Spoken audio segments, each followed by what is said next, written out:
রামায়ণ তথা মহাভারত এবং অন্য অনেক ধর্মগ্রন্থতে একাধিক শূরবীর যোদ্ধার উল্লেখ পাওয়া যায়, যারা যুদ্ধকলা, ধনুর্বিদ্যা তথা অন্য অনেক অস্ত্রবিদ্যার সাহায্যে বড় বড় যোদ্ধাদের হারিয়ে বিজয় প্রাপ্ত করেছিলেন। তাহলে একবার অনুমান করে দেখুন যে এই সমস্ত যোদ্ধাদের যুদ্ধবিদ্যার শিক্ষা দেওয়ার গুরুরা কত বড় যোদ্ধা ছিল আর তাদের গুরুকুল কত সমৃদ্ধ ছিল। বন্ধুরা, ইন্সপায়ারিং উইথ পিয়ালি চ্যানেলের আরও একটি নতুন ভিডিওতে আপনাদের সকলকে জানাই স্বাগত। আজ আমরা এমনই 7 জন গুরুর সম্বন্ধে এই ভিডিওতে জানাবো যাদের বল, শক্তি আর তেজ সম্বন্ধে কোনো সন্দেহ থাকতে পারে না। আর এদের মধ্যে কে সব থেকে বেশি শক্তিশালী ছিল সেটাও জানার জন্য আজকের ভিডিওটি একদম শেষ পর্যন্ত দেখুন। তবে ভিডিওটি শুরু করার আগে আপনাদের জানিয়ে রাখি, যারা যারা এখনও আমাদের চ্যানেল সাবস্ক্রাইব করেননি তারা ঝটপট আমাদের চ্যানেল সাবস্ক্রাইব করে নিন। আর আমাদের ভিডিওর নোটিফিকেশান সবার আগে পাওয়ার জন্য সাবস্ক্রাইবারের পাশে থাকা বেল আইকনটি প্রেস করতে ভুলবেন না। তাহলে চলুন শুরু করা যাক আজকের ভিডিও। গুরু দ্রোণাচার্য। গুরু দ্রোণাচার্য মহারিষি ভরদ্বাজের পুত্র তথা দেবগুরু বৃহস্পতির অবতার ছিলেন। ভরদ্বাজ মুনির আশ্রমে উনি সম্পূর্ণ বেদের অধ্যয়ন করেছিলেন। গুরু দ্রোণ পরশুরাম, মহর্ষি অগ্নিবেশ, মহর্ষি অগস্ত্যর কাছ থেকে সমস্ত রকমের শিক্ষা ও অস্ত্র শস্ত্র প্রাপ্ত করেছিলেন। ভীষ্ম পিতামহ সর্বপ্রথম নিজের কুরুবংশীয় পৌত্রদের গুরু দ্রোণের কাছে শিষ্যরূপে অর্পণ করেছিলেন। যখন গুরু দ্রোণ কৌরব এবং পাণ্ডবদের নানান রকম দিব্য এবং মানব অস্ত্রশস্ত্র শিক্ষা দিতে লাগলেন, তখন নানা রাজ্যের রাজকুমাররা গুরু দ্রোণের কাছে অস্ত্রশস্ত্রের শিক্ষা নেবার জন্য আসতে লাগলেন। বৃষিবংশীয় ক্ষত্রিয়, অন্ধবংশীয় ক্ষত্রিয়, নানা দেশের রাজকুমার তথা রাধানন্দন কর্ণ এরা সবাই গুরু দ্রোণের কাছে অস্ত্রবিদ্যা গ্রহণ করার জন্য এসেছিলেন। এই সময় গুরু দ্রোণের উপর পক্ষপাতিত্ব করার দোষও লাগতে আরম্ভ করে। ওনার কাছে এই সময় মহাবীর একলব্য অস্ত্রবিদ্যা গ্রহণ করার জন্য এসেছিলেন, কিন্তু উনি তাকে অস্ত্রবিদ্যা তো দেনইনি, বরং তার প্রতিভা থেকে ভয়ে তার কাছ থেকে তার বৃদ্ধাঙ্গুষ্ঠও নিয়ে নেন, যদিও উনি পরিস্থিতির বিচার করেই এই পদক্ষেপ নিয়েছিলেন। গুরু পরশুরাম। পরশুরাম ছিলেন ভগবান বিষ্ণুর ষষ্ঠ আংশিক অবতার। ওনার জন্ম এই মন্বন্তরে অর্থাৎ বৈবর্ষীয় মন্বন্তরের 19তম ত্রেতা যুগে হয়েছিল।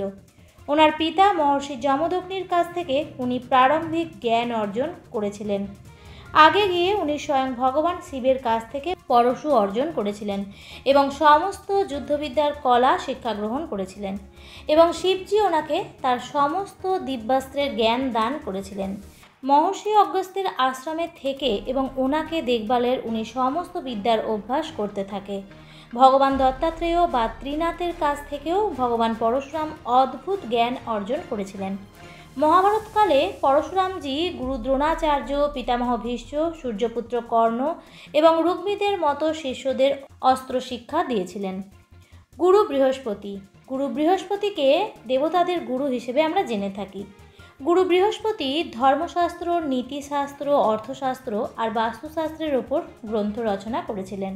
এনাকে গ্রহদের রাজা হিসেবেও বলা হয়, যাকে ছাড়া যজ্ঞ সম্পন্ন হয় না।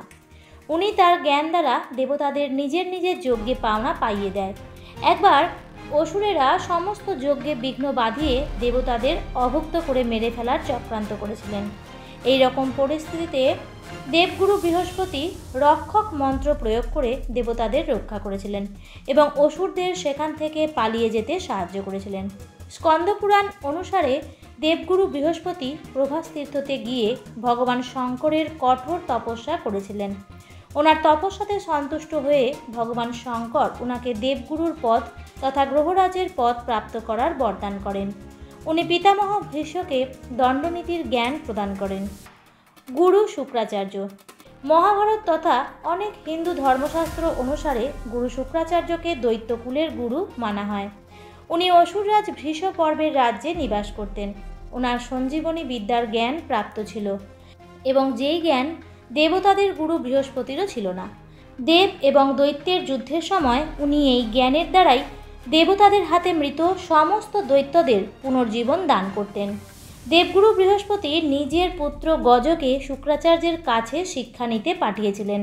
মহাভারতকালে তিনি ভীষ্ম পিতামহকে রাজনীতি তথা অন্য অনেক বিদ্যার জ্ঞান দান করেছিলেন। মহারিষি বিশ্বামিত্র। মহারিষি বিশ্বামিত্রের জন্ম ক্ষত্রিয় কুলে হয়েছিল, কিন্তু উনি 1000 বর্ষের কঠোর আধ্যাত্মিক তপস্যার ফলে ব্রহ্ম অর্থাৎ ব্রাহ্মণত্বের জ্ঞান অর্জন করেছিলেন। ইনিও সপ্ত ঋষির মধ্যে একজন। মহর্ষি বিশ্বামিত্র স্বয়ং ভগবান শ্রীরামকে এই ব্রহ্মাণ্ডে উপস্থিত সমস্ত অস্ত্রশস্ত্রের জ্ঞান দান করেছিলেন। তিনি রাম আর লক্ষ্মণকে বলা আর অতি বলা বিদ্যা পড়িয়েছিলেন। নিজের পুত্রকেও তিনি শিক্ষা দান করেছিলেন। একসময় বিশ্বামিত্র অনেক দেবতাদের হারিয়ে এক সমান্তরাল ব্রহ্মাণ্ড বানানো শুরু করে দিয়েছিলেন, যার ফলস্বরূপ দেব, দৈত্য তথা সমস্ত প্রাণী মহর্ষি বিশ্বামিত্রের ভয়ে ভীত হয়ে পড়েছিলেন। অবশেষে তিনি ভগবান ব্রহ্মার অনুরোধে এই কাজ বন্ধ করেছিলেন। মহর্ষি বিশ্বামিত্রই ঋগ্বেদ এবং গায়ত্রী মন্ত্রের রচনা করেছিলেন। মহর্ষি বেদব্যাস। মহর্ষি বেদব্যাস বা ব্যাসদেবকে সমস্ত গুরুর গুরু হিসেবে মানা হয়ে থাকে। গুরু পূর্ণিমার যে উৎসব আমরা পালন করে থাকি সেটা ব্যাসদেবকে উৎসর্গ করেই পালন করা হয়। মহর্ষি বেদব্যাস হিন্দু ধর্মগ্রন্থ অনুসারে ভগবান বিষ্ণুর কাল অবতার ছিলেন। ব্যাসদেবের পিতার নাম পরাশর মুনি এবং মাতার নাম সত্যবতী। সমস্ত বেদের বিভাজন করার জন্য বেদব্যাস নামে পরিচিত হন। দ্বাপর যুগে ভগবান বিষ্ণু ব্যাসদেব নামে অবতীর্ণ হয়ে সমস্ত বেদকে বিভাজন করেন। এইভাবে 28 বার বেদের বিভাজন করা হয়। প্রথম দাপরে স্বয়ং ব্রহ্মা বেদব্যাস হন, দ্বিতীয় দাপরে প্রজাপতি বেদব্যাস হন, তৃতীয় দাপরে শুক্রাচার্য বেদব্যাস হন এবং চতুর্থ দাপরে বৃহস্পতি বেদব্যাস হন। এইভাবে 28 বার আলাদা আলাদা ব্যক্তি বেদব্যাস হয়েছেন। ব্যাসের অর্থ হলো সম্পাদক। সেদিক থেকে দেখতে গেলে বলতে হয় বেদকে যিনি সম্পাদনা করেছেন সেই বেদব্যাস, আর এটা একটা উপাধি। পুরাণে 18 ব্যাসের উল্লেখ আছে, যারা ব্রহ্মা অথবা বিষ্ণুর অবতার ছিলেন এবং এনারা বিভিন্ন যুগে বেদের ব্যাখ্যা এবং প্রচার করার জন্য অবতীর্ণ হয়েছেন, আর এনারাই বিভিন্ন পুরাণের উপস্থাপনও বটে। মহাভারত ধর্মগ্রন্থের রচনা বেদব্যাসই করেছিলেন। মহারিষি বশিষ্ঠ। ইনি বৈদিক কালের একজন বিখ্যাত ঋষি ছিলেন। ইনি ব্রহ্মাজির মানসপুত্র হিসেবে উদ্ভূত হয়েছিলেন এবং তিনি সপ্তঋষির একজন ঋষিও ছিলেন। বশিষ্ঠ মুনির প্রেরণাতেই ভগীরথ মা গঙ্গাকে ধরিত্রীতে আনতে পেরেছিলেন। রামায়ণ অনুসারে ভগবান শ্রীরাম মহর্ষি বশিষ্ঠের নির্দেশ মতো অশ্বমেধ যজ্ঞ করেছিলেন। মহর্ষি বশিষ্ঠের যোগবল এবং ব্রহ্মতেজ অত্যন্ত অদ্ভুত ছিল। এই যোগবল ও ব্রহ্মতেজের সাহায্যেই মহর্ষি বিশ্বামিত্রকে পরাজিত করেছিলেন। এই 7 জন ঋষি ছাড়াও মহর্ষি বাল্মীকি, ঋষি অগস্ত্য এবং অনেক উল্লেখ হিন্দু ধর্মশাস্ত্রে পাওয়া যায়। আমার আজকের ভিডিওটি এই পর্যন্তই। ভিডিওটি দেখে ভালো লাগলে অবশ্যই লাইক, কমেন্ট এবং শেয়ার করতে ভুলবেন না।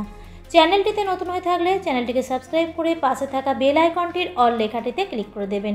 আবারও দেখা হবে পরবর্তী নতুন কোনো পর্বে। ভালো থাকবেন, সুস্থ থাকবেন। ধন্যবাদ।